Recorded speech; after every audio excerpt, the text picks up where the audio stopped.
That was a clip from a very old advert advertising the Nissan Micra, and the slogan they had was "Ask before you borrow it." And that was a series of adverts that Nissan had for this particular vehicle, which I believe is still going strong now. And that one looks like it was for the American market. I'll leave a link to the full advert in the description box. Now, the storyboard was, man goes to work, borrows his wife, girlfriend, whatever, car without permission, does a hard day's work, has a nice leisurely drive home, gets home, she's angry, so she punches him through a window. Turn the genders on their head. The domestic violence industry would go, first of all, it wouldn't get past the vetting procedure that adverts need to go through before they're even allowed on air. And the domestic violence industry, as I said, would go even more out of their mind than usual. Politicians would speak out, they'd be outraged. No media outlet would accept the adverts. They wouldn't want anything to do with it. The car sales would drop, they'd plummet. And Nissan may even have gone bankrupt if they'd have tried selling a car using the opposite imagery. Anyway, here in Britain, oh, that's just reminded me of another advert, which I must mention, for a product called Marmite. This is like a black sludge that you smear on your toast, and it's their advertising slogan is, you either love it or you hate it. Strangely enough, I used to love it, but I stopped buying it many years ago when they had an advert depicting a man having been hit on the head by his wife with a frying pan for whatever reason, and he was shown crawling around on all fours in the kitchen. Domestic violence against men being made, turned into a mockery. And Nissan Micra over here, and they had two adverts that I recall, again using the slogan, ask before you borrow it. And one of them, the guy, he took the car without asking. He was shown at the end of the advert, handcuffed to the bottom of the stairs while she went upstairs to have a good night's sleep. In another one, where another guy didn't ask his girlfriend's permission to borrow the Micra, and so she used a voodoo doll to torture him using pens, and he was shown writhing around in agony, first in the car, then he was outside the car lying around on the floor, as I say, writhing in agony. There's no way that you could get away with doing this with the genders reversed. And one of the first videos that I made was about advertising, and I was posing the question, do these adverts that are sexist against men, do they actually make women look so messed up? In many cases they make them look, the adverts that make men look childish and incompetent and like a buffoon all the time, these storyboards are aimed at women. What does this say about the mentality of the women who will purchase a product based on the advertiser effectively saying, because of the hole between your legs, you're superior to that person with the penis and testicles, buy our product because of your hole, because of your vagina.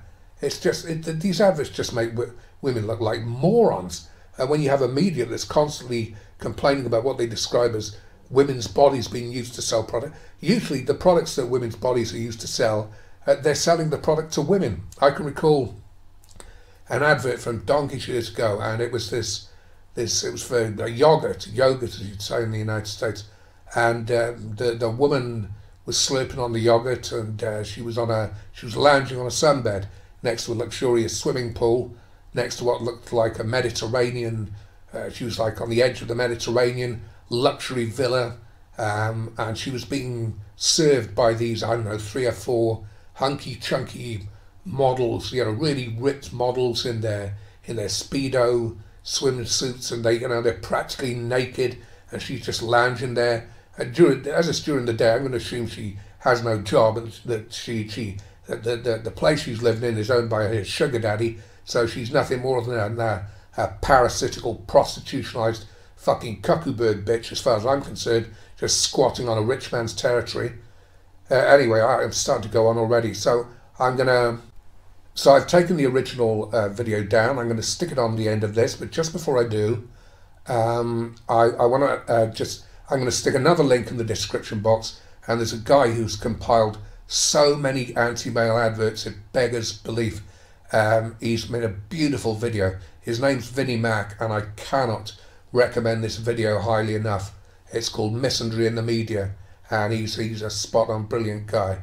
So thank you very much, and here's the original video. I've been an MRA now on and off for over 20 years, and any subject that feminists want to talk about, whether it's domestic violence, college campus rape, rape in general, equal pay, all the usual stuff, I can speak about that at length.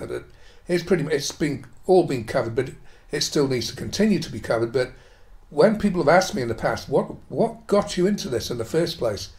It was adverts. It was adverts that were anti-male or sexist against males, and it wasn't so much the content of the adverts that bothered me. It was the hypocrisy, as usual, of the mainstream media and of women themselves. And I read a newspaper that used to go on and on and on about sexism against women in adverts, women having their bodies used to sell products, usually to other women, but they never ever mentioned these adverts against men. And there was just so many of them, the hypocrisy became too much, and that's why I got into it in the first place. And just one example of a man-bashing advert that I recall, it was for a car manufacturer, and the guy, this is a storyboard, the guy borrowed his girlfriend's car without her permission, and so she handcuffed him to the bottom of the banister, at the bottom of the stairs, while she went up to sleep for the night. Now just stand that on its head and imagine the absolute uproar. And there were loads and loads and loads of them like that, and they still continue to this day. And you confront women with this, and they come up with stuff like, it's women taking revenge, it's the boots on the other foot, it's women rewriting the rules, it's women turning the tables. And then of course you're told that you've been doing it to us for hundreds of years, it's our turn to do it to you. Sometimes it's thousands of years. Apparently men have been around there. I assume these women are talking about their fathers. Apparently their fathers have been around for thousands of years and have done it to every other woman on the planet. You see, there's nothing. They're just brainwashed idiots when they talk like that, and I've no time for them at all. And because of the childishness of the storyboards of these adverts, they're so pathetic, they're so puerile, that they don't make fools out of men, they make fools out of women. They make women just look plain stupid and childish. And when it's in men's faces all the time, all you've got to do is remind them of that when they're being lectured all the time about sexist adverts against women, sexist this, sexist that. All they have to do is have these adverts rammed in their face and they'll all turn MGTOW. And in the end, ladies, you will end up with this. You'll yearn for the good old days.